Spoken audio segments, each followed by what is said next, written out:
Hey guys, Brian Hilliard here, author of the best-selling book, Networking Like a Pro, and creator of EverydaySuccessHabits.com. And I gotta tell you, I am fired up because today we are gonna talk about something that comes up for a lot of people. It's something that I think probably everyone listening has either experienced, either personally or been around someone who has been like that, and it has to do with perfectionism. You know, it's one of those things where when you think in terms of success, there is a natural tendency to think in terms of accomplishment. And if you're thinking in terms of accomplishment, the next logical progression is successful accomplishment or doing things right, you know? And if you take that to the logical extreme, that's where you get perfectionism. Okay, and it makes sense too. Like I said, you want to be successful, you have to do some things. If you have to do some things, you have to do those things right. And if you want to do those things right, well, then you need to be perfect, and it stands to reason that that will make you more successful. And I was doing this interview with Tracy Baum. She's actually from the UK, a good friend of mine, and we were just kind of talking about this. And it's really, really interesting because for a lot of people, here's where perfectionism gets them into trouble. Okay, and then we'll talk about a couple of ways you can get around that. Where perfectionism gets people into trouble is not so much from the act of being perfect. So it's not, oh, well, by doing all of these great things that are perfect, that's getting me into trouble and people are like, oh, I don't like you because of that. Okay, that's not where it is. You know where the problem comes in? The problem comes in that in your quest to be perfect, what happens is eventually you have to make somebody else wrong. Right? So like if I'm going to be right all the time, if I'm going to be right every time, if the way that I'm doing this is right, if the way that I need to do this is right, if the way that I'm relating to you is right, then eventually, in order for me to stay right, eventually you have to make the other person wrong. And it's just like they talk about in the court, right? It's not the crime that gets you, it's the cover-up.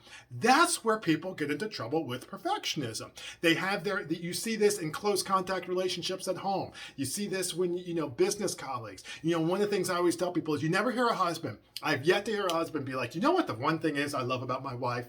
She is perfect. I mean, she is never wrong. She's got everything covered every single time, regardless if she was there, the experience that she's had. It's a pleasure. And let me tell you what, the kids love that. They love having somebody in their adult life who's always right, knows what the deal is, and every single time, regardless of situation or circumstance, has got it covered.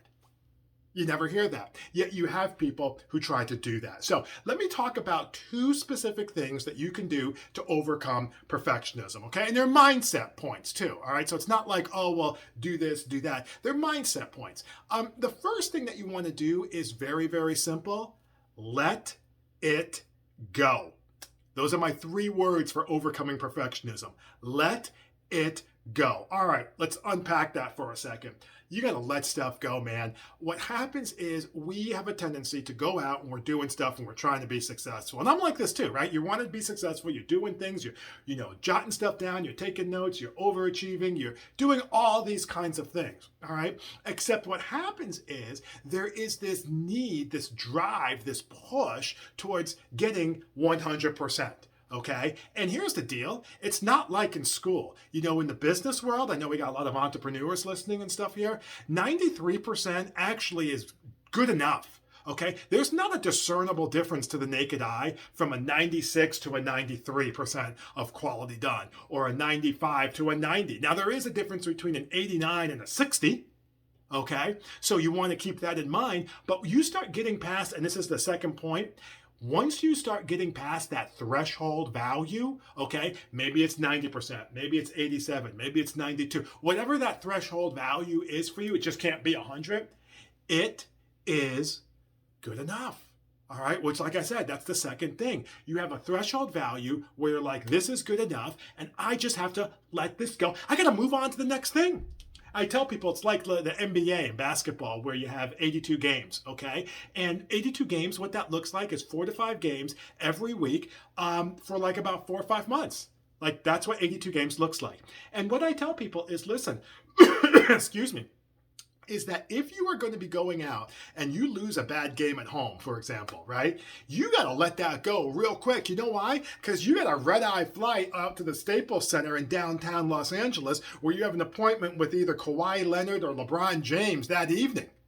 And they don't care what happens to you the night before because they're going to try to beat you tonight. All right. So you have to let stuff go. You have to recognize that you're doing your best. And you have to realize that, listen, success is a journey, not a destination. We talked about that a lot. I know you've heard that. It's the idea that there is value in the process. And sometimes, and most of the time, there's value in the process, especially when the result isn't necessarily what we wanted it to be. All right, so I want to be able to do that and just kind of chat that up with you guys a little bit, talking about overcoming perfectionism. As always, feel free to like, share, or comment below. I love being able to hear all the good stuff that you guys have to say. I'd love to be able to hear what you have to say on that. Or feel free to join our Facebook group. It's a free Facebook group. It's a like-minded community of business owners and individuals who are looking for some different ways of being able to continue to keep moving themselves forward, put themselves on the fast track to success, and be able to accelerate the results that they had. You can find that at www.thefasttracksuccessclub. Okay, that's www.thefasttrack